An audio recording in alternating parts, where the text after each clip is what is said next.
Okay.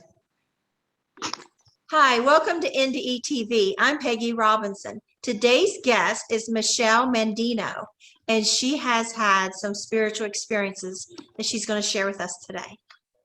Hi, Michelle. Hi, how are you? Good. And I know this is your first time doing this, so I really appreciate your bravery. I know it can be a little scary when you haven't done it before. Thank you.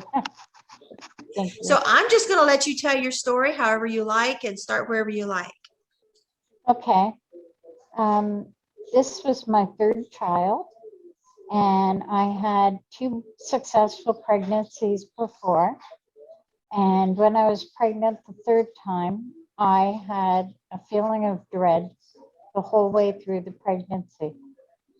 And I kept having a dream of this meadow with a tree.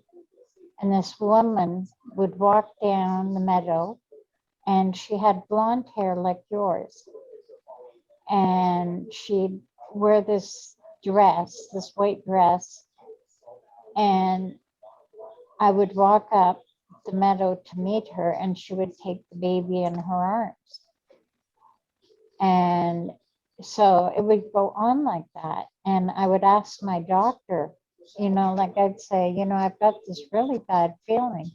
And she'd say, oh, don't worry about it. You're just tired. You've got the 2 little ones, which were 6. My son was 6 and my daughter was 3. So she said, you're just tired and you're just like not imagining it, but you're just making more of it than there really is. So I kept going for my obstetrician. At 6 months, I switched from the doctor to the obstetrician, and I had her picked out. And so I was seeing her, and the baby was due at Christmas. So she did not tell me she was going on holidays, nor did she tell me that there would be another fill-in for her. So what happened was on the December 23rd, I woke up at 5 a.m. and the feeling of dread was still there. And I was having severe labor pains, and I went downstairs and I went to the washroom, and I saw the mucus plug that came out. So I thought, well, this is great because everything's going normal. And this is the day before Christmas Eve. Yes. And at that time, 27 years ago, you were able to go home the same day if everything was okay. Mm-hmm. So we got in the car and we were driving, and my water broke. And I started having severe labor. So I got to the hospital, and the nurse, I got right in the room, and I said to the nurse, if the baby's not born now, she's going to die. And the nurse didn't say anything, but as she was pulling down my pajama bottoms, she said to me, did you know you had meconium in your fluid? And I How said, would you know that? How could I know? Like, yeah. I said to her, how would I know? Like, I can't bend down. I couldn't see because my shoes were soaked. My coat was soaked. Everything was soaked. And so they got me on the bed. They gave me the monitor around my belly, and the resident came in, and he had checked me. And I saw when he checked the dilation, all the blood clots that were on his glove. And I thought that was really strange. But I felt relief at the same time because I thought, oh, thank God I'm at the hospital because they'll take care of this now. If there's something wrong, I'm here, so nothing can go wrong. So I saw the clots and I saw all the blood on the glove, and I got worried. And then I thought, no, everything's okay because they'll take care of me and they'll take care of the baby. So I said to him, is everything okay? And he said, oh, yeah, don't worry about it. And he left the room. So I said to the labor room nurse, is everything okay? And she said, oh, yeah, don't worry about it. And I could hear the baby monitor because it was turned toward me. And I could see her heart rate would go down a bit and then it would rise up again. So I knew there was something, but I wasn't sure what. So as we're going on, I was telling the nurse I was having extreme pain across the top of my uterus. And so she talked to the resident and they called down to the chief obstetric who was taking my obstetrician's place. And he was at a staff Christmas party. So he didn't want to come up because he figured the resident would take care of it. So that was call number one. So she said to me, would you like to have an epidural? And I said, okay, yeah, that'd be fine. And the resident said, well, it's 9 a.m., so by 1 p.m. the baby should be born. And I said, well, with pain I'm having compared to the last two, the baby should be here like now. And he said, oh, he goes, babies are all different. And I said, yeah, but this is extreme pain. And he said, well, don't think anything of it. And so I got the epidural. And I said to the nurse, I'm still having that pain. So she left the room. So that was call number two to the chief obstetrician. He never came.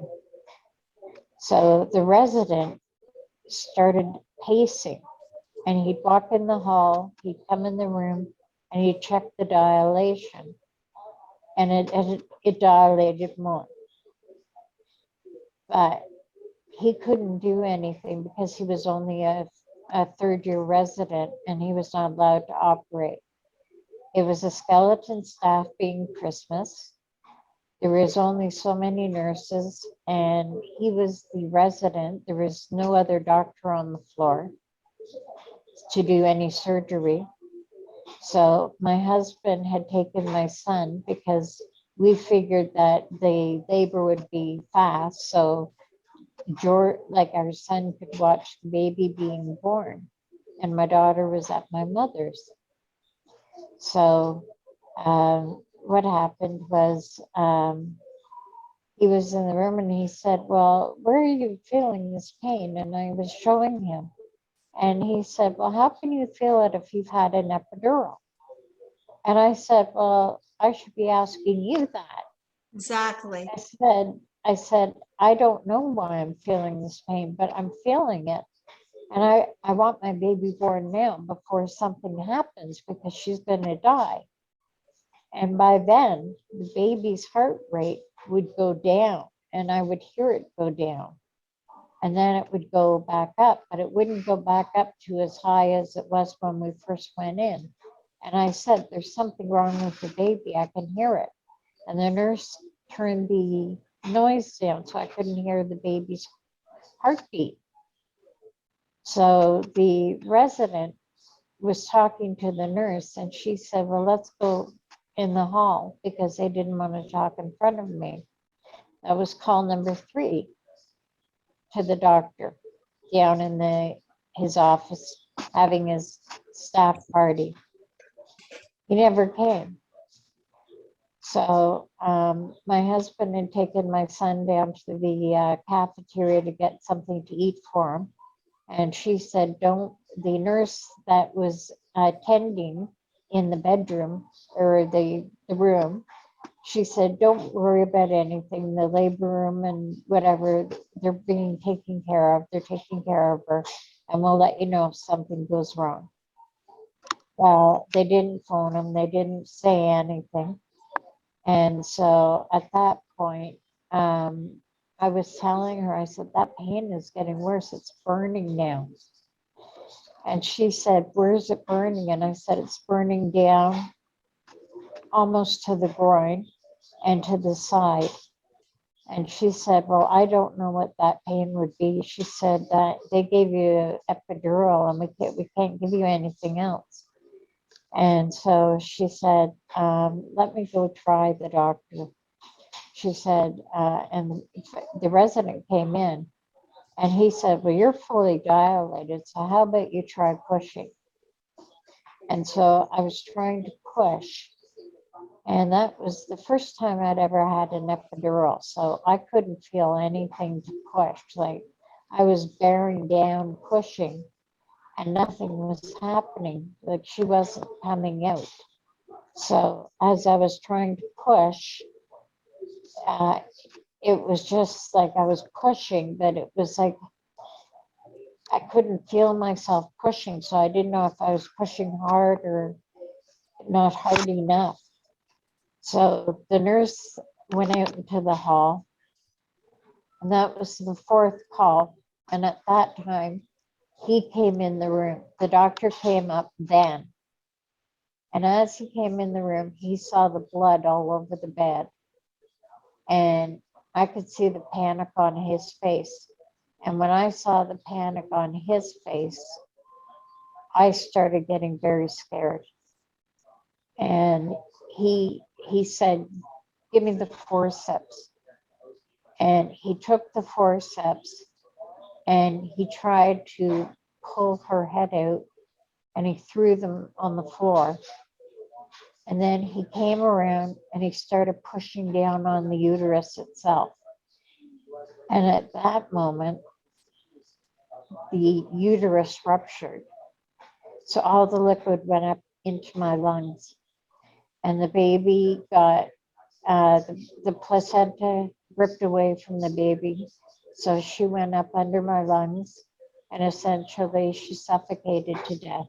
Oh, So at that moment, the strangest thing happened was I saw this pinpoint, this tiny white light to the right of me.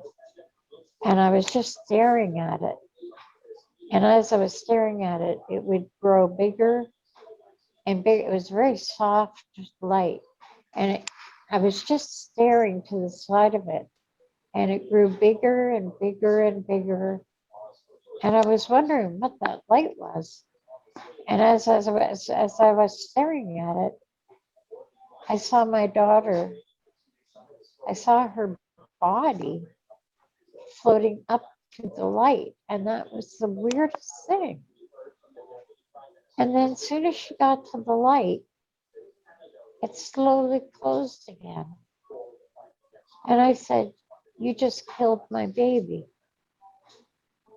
And the day we were leaving, the labor room nurse came to see me and she gave me a hug. And she said, when you said that, she said that was the moment her heart stopped. And so I couldn't breathe right after I'd seen that. And I was flat. I was flat on the mattress and I couldn't breathe. And I said, can you lift me up? I can't breathe because I was drowning in the fluid. So they lifted me up. And so they wheeled me out of the room as fast as they could and left me in the hallway on a gurney. And they phoned the anesthetist at home to come in.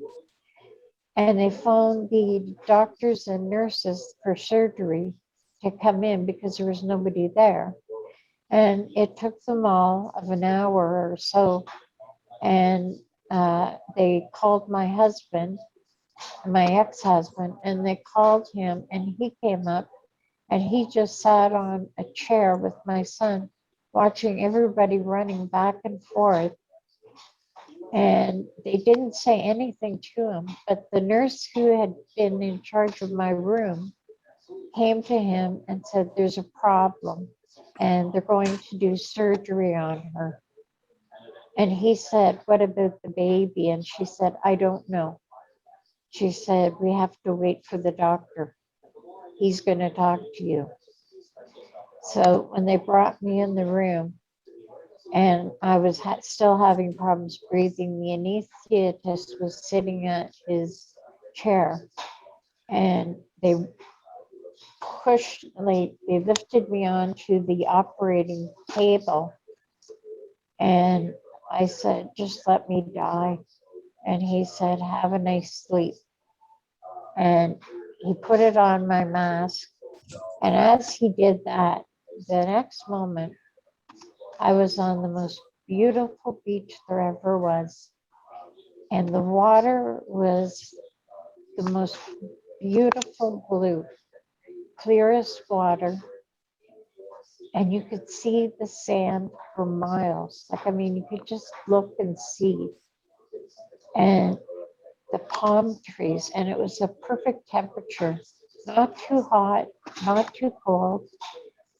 And I was standing with my hand on a palm tree, and there were two palm trees, and in the middle was a red hammock, and it was just swaying softly in the wind.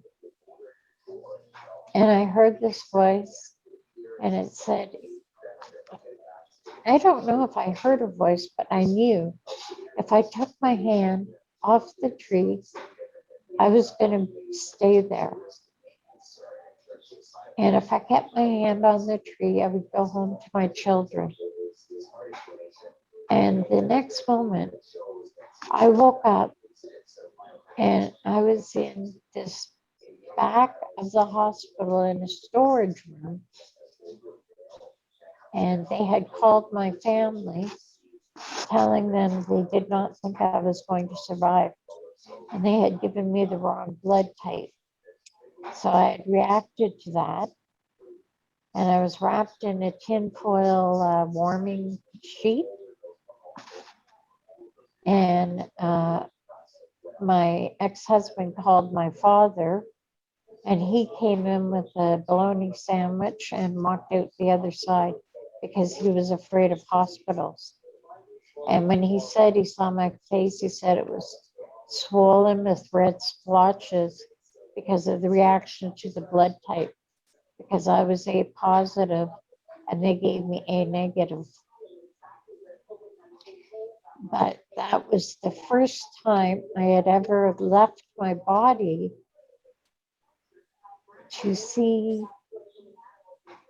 something so beautiful. And there were no more worries. It was like I was so filled with love, and it was like being in paradise. Like I wanted to stay, but I didn't want to leave my children. But it changed me. Like, it changed how I looked at life and how I looked at people and how I interacted with people. And it's like when you look at people and they're so mean, and you just stand there and you think, if you could only feel what I felt, you wouldn't be this way. It was so beautiful. And when people say they're afraid to die, I say, honestly, there's nothing to fear. There's really nothing to fear. It's the most beautiful thing. And I can't wait to go back. And I can't wait till it's my time. And if I had cancer or something was bad, I always say to people, don't fear it, because it's earth that's just awful. And it's after, what comes after is the most beautiful thing. I don't know why And you if call people it an could out of feel body that, experience, because Michelle, that was a near death experience. yeah, and it made me the littlest thing, like seeing just birds flying in the trees, like I get really emotional about that. If I see a dead animal on the road, I pray to God for his soul, that it to rest in peace, to bring him to heaven, you know? And I thank God every day. I pray every day. A God, it could be Buddha or, Muslim, it doesn't matter. It's source. It's whatever it is. It's whatever we believe in. But it's the most beautiful, loving thing. And I do believe we are here to learn lessons or to teach. But we're only here for a short time, thank God. Because what comes after is beautiful. Were you able to name your child and have some kind of a burial? I know back then they probably didn't do those things. Yes, no, they did encourage us. They did encourage us to bring our children to meet her, which I don't think today they would do because it was very traumatizing on them. But her name was Taylor Courtney Ann. Taylor And Courtney. yes, actually it was my children who named her. Oh. They got to pick her name. And But that's made Christmas Eve hard for you ever since. actually, yes, it has. I have never looked at Christmas the same way because it just, there's a hole in my heart. There's a part of me that's missing. And there's a part of me that wants to be there, and it doesn't, Christmas doesn't mean the same thing to me anymore. And I should have come home with a baby, and I came home with empty arms. Yes. And that was the hardest thing, and I had the nursing staff, they came over and gave me a hug, and they were telling me how sorry they were that it happened then. And they offered, they kept offering, like, what could they do for me? And I said, I want my baby, and they would start crying themselves. And I just said to them, go home and go to your children and just love them and tell them you love them and kiss them. And just every Christmas, just think of my daughter. And the doctor would call me. He would call every Saturday when he was working, and he would say, well, he gave me a partial hysterectomy because he said he was doing me a favor because he thought we didn't want a big family. And I It said, wasn't his "No." choice. I said to him, you don't even know who I am. You never even met me before that Oh, day. So I took him to the College of Physicians and Surgeons, and they went after him, and he quit and moved down to the United States because he was afraid they were going to take his license off him. But the hospital was sued, and then there was 4 other couples that came forward with the same doctor. well, And I'm glad for that at least. and they ended up closing the hospital, and now it's a day, like for a day surgery. So Wow. they don't deliver there. Well, your daughter made an impact on the world, didn't she? She actually did. They started a law in Canada, and I don't know if it's called Taylor's Law, but there's a law that if any woman or baby is showing any signs of distress, if she goes in, if she's showing any signs, they're to immediately have the staff and have these operating rooms set up immediately to do a cesarean. So what happened to me will never happen to another woman. I'm covered in chills right now, you saying that. So I'm so great you got at least some justice and to help other women. That's so amazing.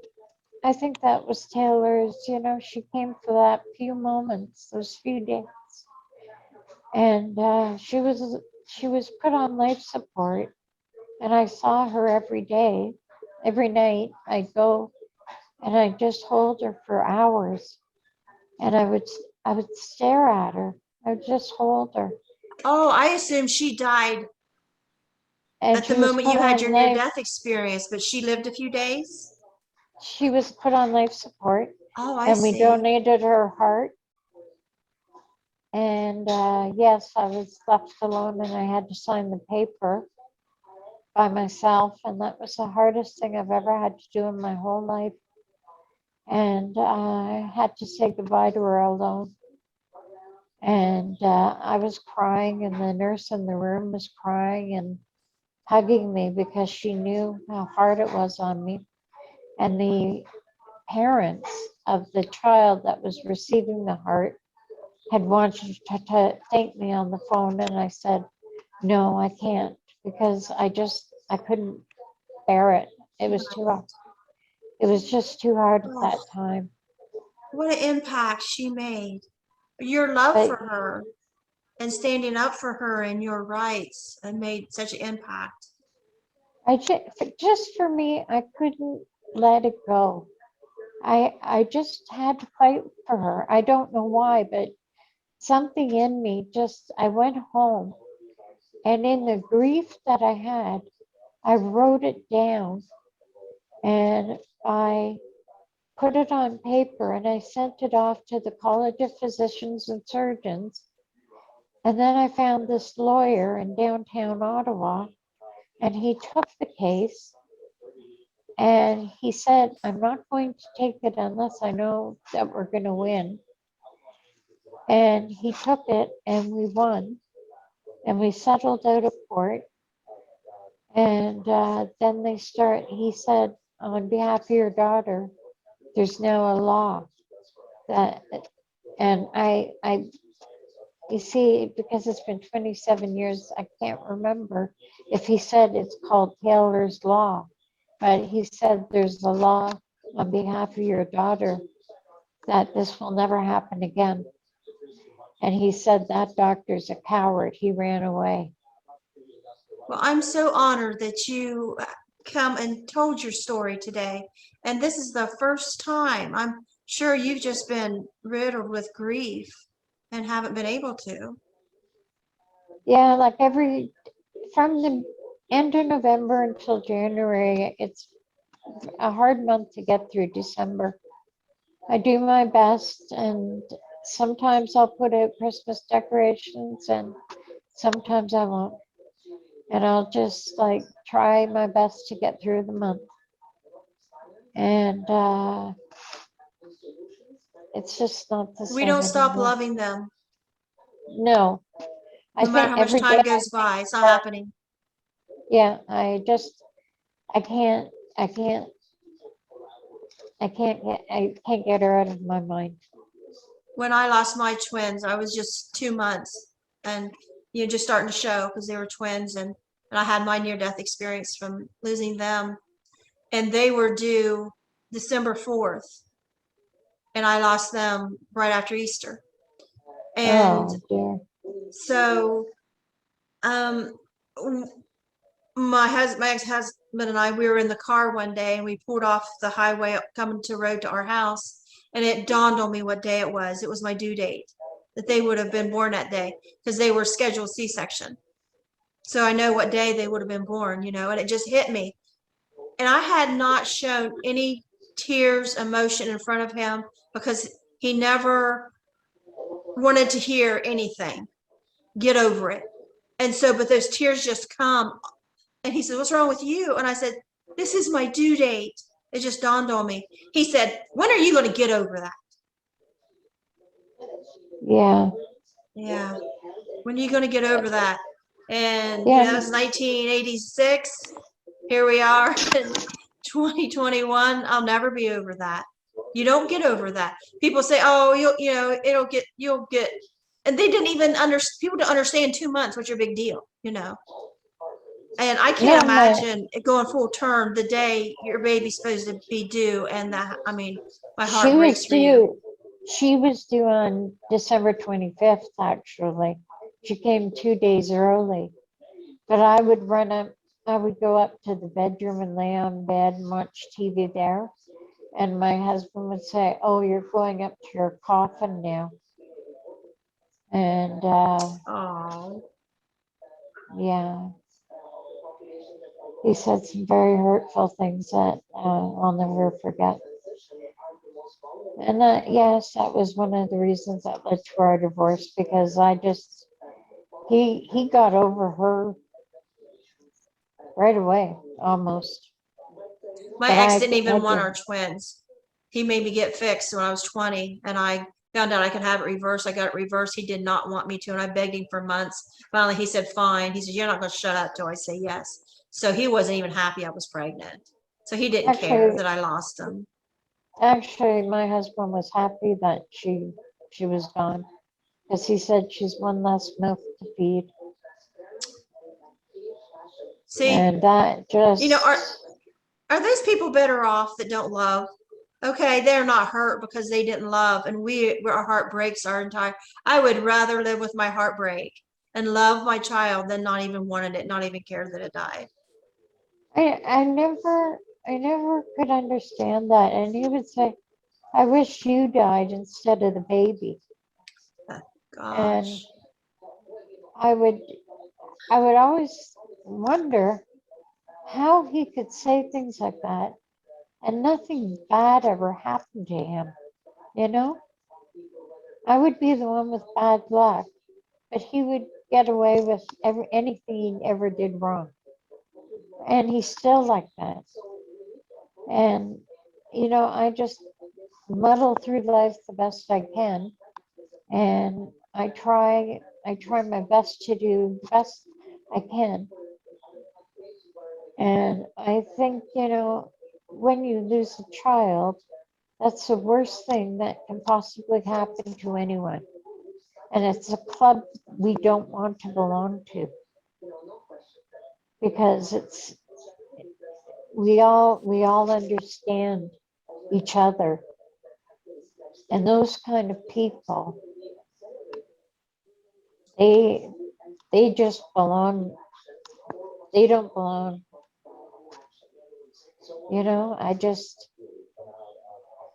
It's not I fair. I tried to get pregnant after that. The very next month after I lost the twins, I was pregnant again and I miscarried again about right before 2 months, Oh, I'm and sorry. continued trying to get pregnant. 7 years later, as we're going through divorce, my ex and I, we end up pregnant, and he was not happy because he knew that would be another child support. We had 3 boys, and that was going to be more child support for a long time. He was not happy about it at all, and it ended up being another tubal pregnancy. And we went into the hospital because I had to have the surgery because it's tubal. I knew it was, and the doctor says, well, it's too early to tell. I have to take your word for it. The ultrasound shows a shading, and I can't tell if that's blood or not. He said, so if we're wrong, the surgery will kill the baby. And I knew it was tubal because I never forgot that pain and never forgot the Yeah, whole experience. And so he did the surgery, and it was another tubal. But right as I was getting ready to go surgery for that tubal pregnancy, my ex is sitting there beside my bed, and I'm not knowing, like, how bad a tubal pregnancy, because I'm thinking the last time I died, I'm thinking, I wonder if I'll die again, or maybe probably caught it early, but I don't know. And I look at my ex, and I thought so clearly, the next time I'm on my deathbed, I'm going to have a man but holding my hand that loves me, that is grieving. and I am that not you going to stay deserve. married to this man. And we got divorced after that. And I Yeah, was fine with the divorce. I mean, we, divorces hurt, but and yeah. and I'll have me and my husband will celebrate our 24th anniversary next week. Well, And we tried IVF. We had 20 embryos, 19 fertilized, none of them made it. So I figure I have a lot of oh, babies in heaven waiting on me. yeah. And Well, I I don't had, regret conceiving any one of them. I don't no, regret having the surgery because I love, even though I mourn, I have grown to love that mourning because that's right. all I have of those children is the mourning. But it's still an I've, attachment. I've heard other women say that, they say that they love the morning also because that's part of them Yes, that's gone, but it's that's all we also have. part of them that's waiting. Yes. And too, is I grieved for the babies I couldn't have anymore, because I couldn't have any more babies. that doctor stole all those children. And Yes, he did. my ex and his family were happy about that because my mother-in-law kept saying, I'm so sorry you lost your child. And I said, it's your granddaughter too, because she didn't want to accept the fact. And she goes, well, at least you can't have any more. So, and that just broke my heart. Right. So, and we were never close anyway. But I mean, just hearing that come out of her mouth. And I mean, years after, I left. I had to leave because I was going to kill myself. I got to the point where I was very suicidal, and I knew it was either leave or die because my husband had me to the point where I felt like a piece of garbage, Well, he told but you he wished you would have died instead of the child. I mean, many times, many times. And he said, I wish that, if I could, if it was murder was legal, I'd have murdered you long time ago. And I said, why did you ever marry me? And he said, because of your stepfather. Because he just loved my stepfather. Because my stepfather was a very, very good man. it's weird. And yeah, it is weird, eh? And he cheated on me right from when we were engaged, dating. But he married me because he figured that my stepfather would live for a long time. And he actually died a year and a half after we were married. And my husband left me 2 years after we were married, when my kids were just newborns, actually. Did you So remarry? later on, but it was just for 2 years, and it wasn't a very good marriage. So, and since then, I've been for the past 20 years, I've never remarried. I haven't even dated, so I've just been by myself. But I like being single because I can do what I want, and I can do it at my own pace, and I don't have to listen to anybody argue. Yeah. So, I mean, if somebody came along that was good, I would be fine, but I haven't met that. So, for until then, no, I'll stay single. Do you have grandchildren now? I have three. I have three, but I'm estranged from my children because of my husband. They He's do that, don't they? he bought them each a house, Oh, and I'm not in that. He got his father owned two businesses, and when he died, his son, his two sons, one owns a business, and my ex uh, got half the inheritance, which made him a millionaire. So the kid said, "Oh, we'll never talk to him again unless we get some money." And then as soon as they got money, never heard back from them. And then I phoned my daughter when she was pregnant with her first child, and she said, well, you'll never be part of their lives, so we're not going to be bringing them over. oh, And I emailed my son because he named his daughter, her second name is Taylor, after Taylor. And I said, thank you so much for thinking of your sister. And he's never replied back to me. But I did see both of their houses that they had taken pictures of. So they were talking to me until they got their money. And then I guess the added bonus to the house was you'll get the keys if you don't talk to mom. wow. So So those people appear to be winning on Earth. I don't think they're going to win on the other side. Not your children, but your ex. I think my children too, it's been 13 years.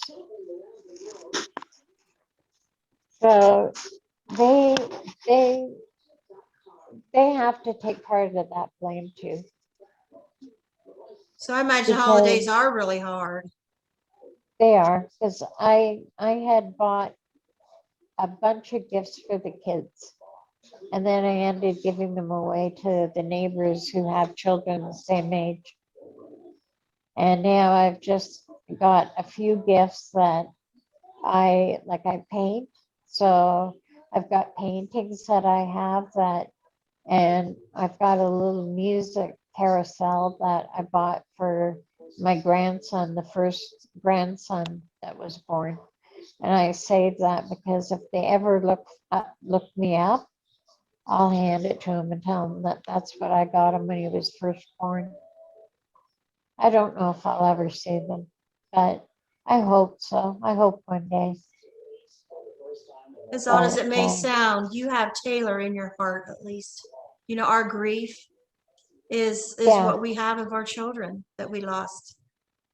And it and is something to hang on to. there's some times that I'm by myself and I'm sitting watching TV and I can just feel a tingle, somewhere. And then I know there's somebody there. And I'll say, okay, who's this? So there's somebody there. And then sometimes it'll be on my knee. And especially on the anniversaries, on her anniversary, especially I'll hear the song from Eric Clapton, Tears in Heaven. That will come on the radio. Do No you know doubt. the Every year. story behind that song? Yes, when his son fell out the window. Yeah. And I remember I was newly married when that came out. And I felt so bad for him because I couldn't even imagine how that man could have felt knowing that his son fell out a window 48 stories up. And then hearing the words, it was such a sad song. And then here when Taylor died, every single word just meant so much to me that it became Yes. Taylor's song. Yeah. And so when she died, I heard it everywhere. Everywhere I went, it would come on the radio, in the car, like it would be all the time. So it became the song that I associated with Taylor. So whenever it'd be an anniversary, or if I was thinking of her, or if I'd start crying thinking of her, I'd hear it on the radio. Or if I heard it, I'd just go on the YouTube, and then I feel like a little tingle. And I think of all the babies that are aborted or die from abuse Oh and my entering gosh, yes. heaven. And you imagine your Taylor and my Oh, twins and my miscarriages, and imagine that they, at least they know how loved they are still, or in those babies they weren't wanted. But you these know, ours, they know how much we yearn for them. and every person I know that has passed away that was ill, I have always said, could you take care of Taylor till I get up there? I've always told them that. And so I have so many people now watching over her. I think there'll be like a crowded gymnasium. But your twins will be with Taylor. Like, we're bringing all our kids together, everybody who's lost children, and we talk. They're all meeting together. So we're gonna have all our children waiting for us. So they'll all know each other. When my sister last week was in the hospital with kidney failure, and I was afraid she was going to pass away. And I held her hand and I told her, because she was having dreams. She says, Peggy, I died. I was in heaven. And I said, Right. Melody, if you go to heaven, and I had a big smile on my face. I said, it's going to be so beautiful and you're going to feel so wonderful. And I said, take care of my babies until I get there Yes. for me. So you're doing the same thing I do, because I can't wait to go and just, there's supposed to be in heaven a nursery where these people take care of the babies. And that's the job I want. I want to be in the nursery so I can rock them all. Because I want to do that here, but I'm too far away from the hospital. I'm in a little town. So, but that's what I want to do. I want to be a cuddler. When after I'd lost the twins and then had another miscarriage, and then every time after that I'd have another miscarriage, I would write in the Bible and under deaths the date.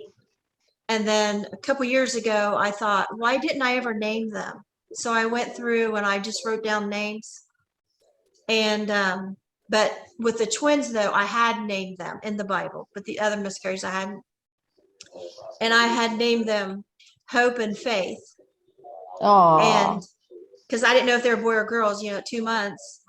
right. And so then later I named some like Zoe and Chloe, different names. But when my husband and I, we were married 1 year, and we adopted a sibling group of 5. And when they called me, I was working at Children's Services at my desk, and I got the call and said, Peggy, we have 5 children for you and available for adoption, the sibling group. And she's naming off the names, and then they have identical twin girls, Stephanie and Samantha. So the day we adopted them, I changed their middle names to Hope and Faith. So we have Samantha Hope and Stephanie Faith. That's nice. That's a big family too. Well, and the next year we adopted 4 more. Oh, wow. So we ended up with 9 adopted, but everybody's all grown now. But it's just, I wanted a baby so bad, and my body wasn't doing it.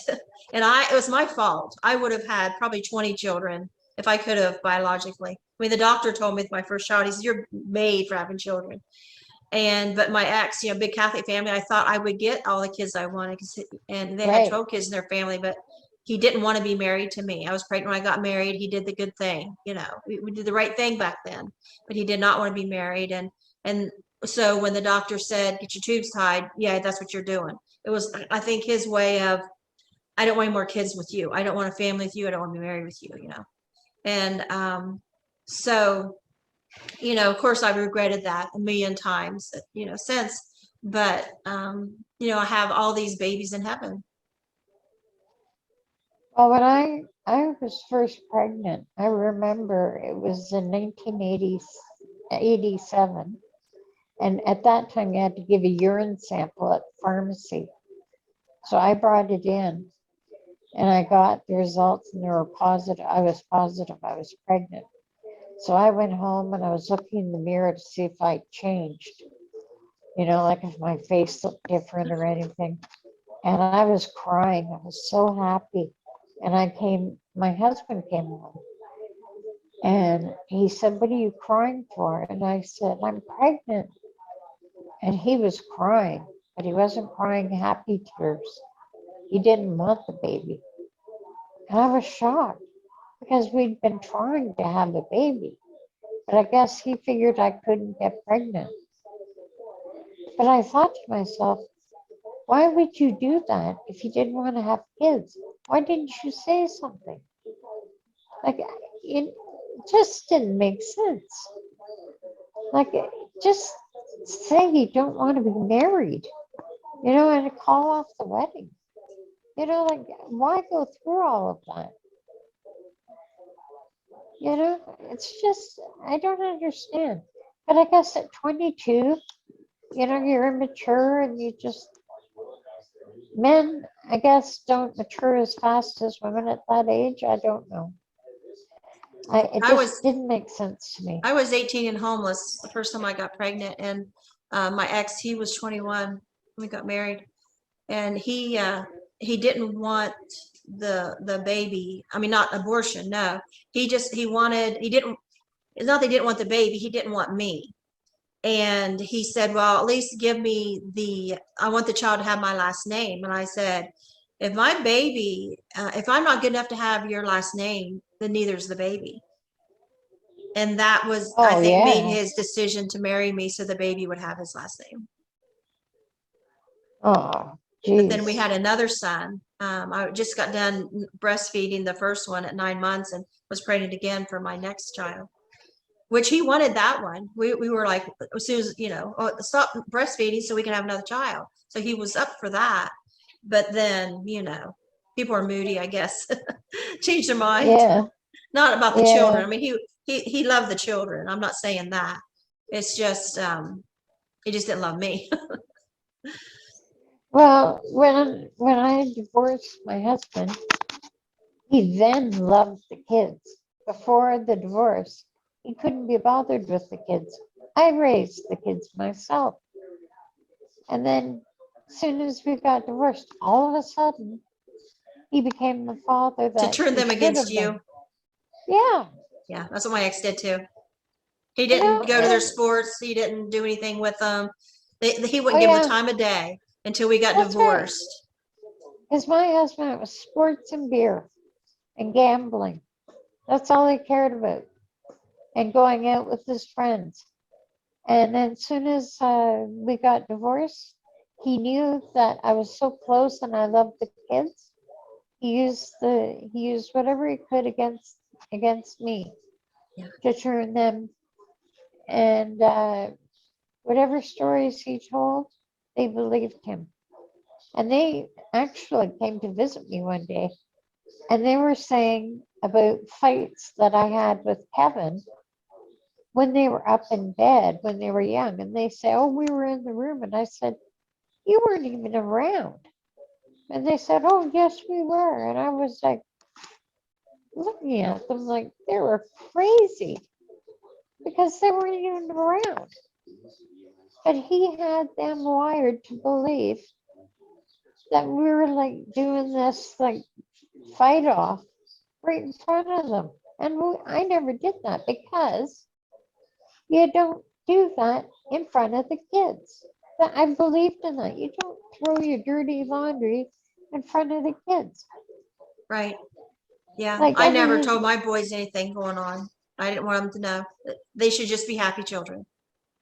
I still, to this day, even when the kids said things, I still never corrected them. I let them say it. Yeah. And I thought to myself, you'll see for yourself. But then it'll be too late because when you come, I'm going to say, you know what? You had enough years to come and you broke my heart and I had to grieve for you. And I told my daughter that on the phone. I said to her, I had to grieve for the two of you as well as Taylor. Yeah. So you can't come running back to me just like it's like yesterday, like you were back home. I invited you here and I brought you presents and I told you this could be like a second home away from your house, like a cottage in the summer, because it is like cottage country here. And she said, oh, no, no, no. She goes, the kids are not going to be part of your life and I want nothing more to do with you. That is so wrong when people use It, their children as weapons like that. That is isn't that so sad? wrong to deny good grandparents to their And I've children. had and I've had people say, "Oh, you can sue to see them." And I said, "You know what? I could, but I don't want to because that's only going to hurt the grandkids." Because can you imagine being in front of a judge fighting to see these kids? Right. I wouldn't do that to them. There's no way. But I mean, I'm not going to do that. So, whatever my kids tell my grandkids, it's up to them.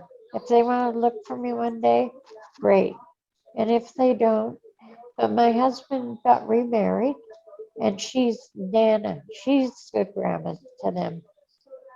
So that's who Carly I don't know if Carly says that's her mom or not. I don't know anything about it. Yeah, there's no But, justice on earth. you There's know, not really. There's not on earth. I believe there is yeah, in heaven, but I just don't think there's justice on earth usually. But I'm so glad that you got justice for your daughter, Taylor. yeah. Well, that's at least one part because I told Carly, I said, you know what? I had to grieve for you and Jordan, and it took me years. And I said, and you can't come back now and pretend like everything's honky dory because it just doesn't happen anymore. You just can't do that to somebody. See, I don't do that. I mean, I'll get the sand kicked in my face, and oh, you need me to help you move? Oh, you need me to help you, whatever. Okay. I mean, I just do it because I just feel I'm the mom. You know, I got to be the bigger person. I got to take the hits, and I'm pretty much let myself be a whipping post. Yeah, well, with my in-laws, I did not like my mother-in-law at all. But you know what? I did not deny her seeing the children. I told the father-in-law to make sure she was not drinking, and I would bring the kids around for a visit, and she would have us for dinner, and she would have maybe 2 drinks, and that would be it. But I would at least bring them to see her. I had nothing against that. But I never would go to the extreme of saying they won't be part of your life. I never did that. I never went to that extreme because she had rights to see them. They were her flesh and blood also. And I don't understand how this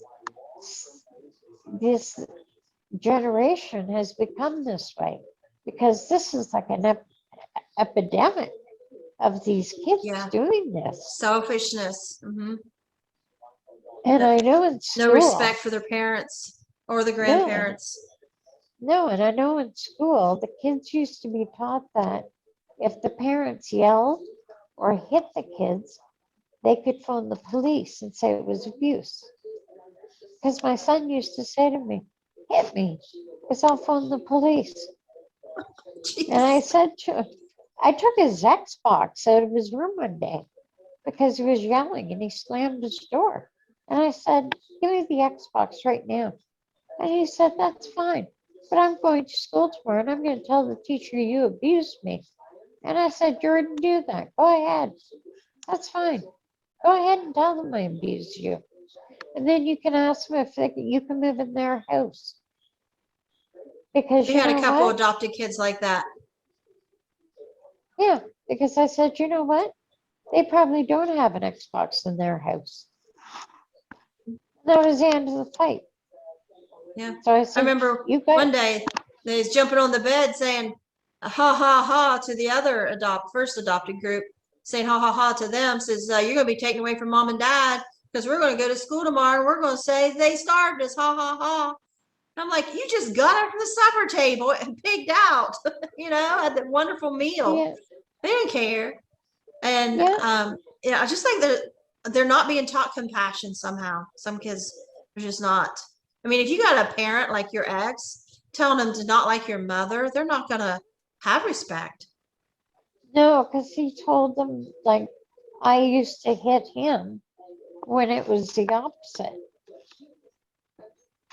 And he used to say, oh, she used to bully me.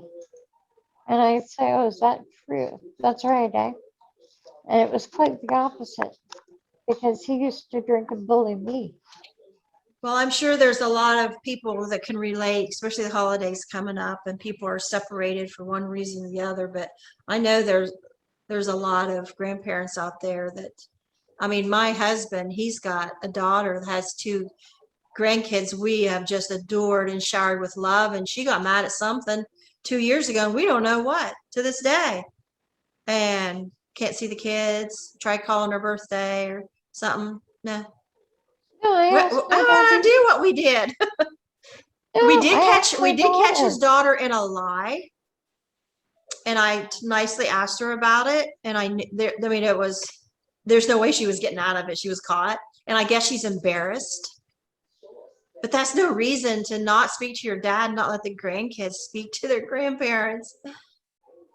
No, well, my daughter used to live with me here. And she was 15, and you know, they're very menopausal and hormonal, and she was just hell on wheels. And she would argue all the time.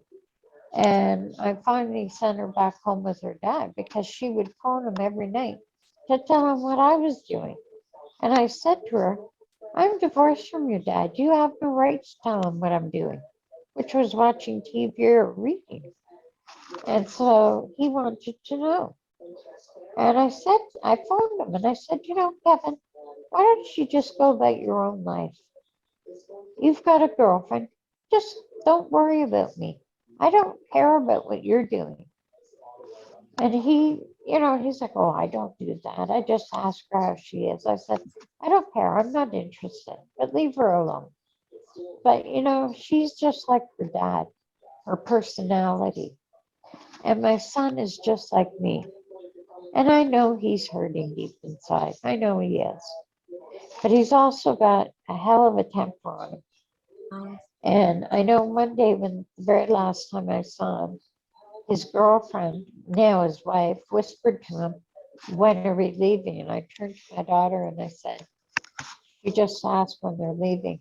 And he was staring right at me. And Carly, my daughter, turned and said, she just said, all she said was, when are we leaving? She heard Casey say that. And he was staring. And he never said a word. And he got in the car. That was the last I ever heard from him. But he thought I was telling her a secret about the girlfriend. Yeah, and most arguments people have, they're mad over something that didn't even happen, that they misunderstood something entirely. Yeah. And I mean, it was so silly because I just said to her, I heard her say, when are they leaving? Because she ran up and said, can't we leave now? And I was so silly. And my daughter has just happened to be standing beside me. And I mean, it was nothing, but it was something to him to be so mad that he would never talk to me. He's never talked to me since then. So I emailed him about him having his daughter, and then I've never emailed him again because my doctor, I was talking to her and I said, I don't want to keep bothering you on email. And she said, no, if they have not replied to you, leave them alone. Just leave them. They'll come to you if they want to talk to you. Yeah. So that's what I've done. So yeah, the holidays are hard because I do think of them and wonder what they're doing. And I wonder if they think of me. Well, thank you so much for coming on and sharing so much of yourself. And I'm so happy that your precious little baby girl, Taylor, made such an impact, just the short moment she was here. Thank and I'm you. so sorry for everything that you have went through. And well, that's life, right? yeah, and like I say, we'll hold our grief in our hearts because that's all we have. But that's something we have of them. It's a piece of them. That is our love for them. Right. And I'm sure they know. I'm sure they know how much we still love them and will always want them. Thank and this you. life is short compared to eternity. We will be with them for eternity.